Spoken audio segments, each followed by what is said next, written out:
the Discovery Awards, our Youth Award winner. My name is Sophie Fraser. I go to King's Edge Hill School. The purpose of my project was to test and create an impact sensor for helmets that could be used as a tool when assessing, diagnosing, and treating concussions.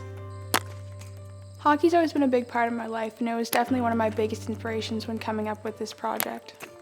One day, as I was sitting in the rink watching my sisters practice, I started thinking about how players had had possible concussions that went undiagnosed or had possibly returned to the ice too early. And I started wondering if maybe a device could be created that would allow for more certainty when dealing with concussions and would make it so that less players were being put at further risk. Great power move there by Sophie Fraser. What I did was I altered a skull cap so that there were 8 pockets around the top. Then what I did was I created these little pouches with the same liquid that you'd find in glow sticks. Basically what happens is when enough impact is applied to the head, those pockets will break and they will start to glow, indicating that there's been a severe head trauma, and it'll give you the location of the hit as well.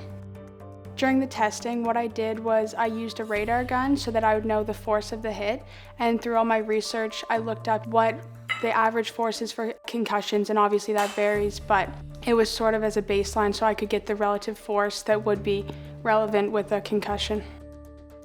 What will happen is the players will be hit and then they'll come off, and instead of them just saying, oh, I have a headache or something, their trainer will say, okay, we'll take off your helmet, and if there's spots glowing on their skull cap, then that means that they have to go for further assessment and they have to sit out the rest of the game. The athletes are just taking too many head traumas, and it's really affecting them long term. I think for the athletes, it'll just help them so that they aren't put at risk for really long-term problems. Being put back out too early or immediately after can be detrimental really to their career as athletes and just their well-being.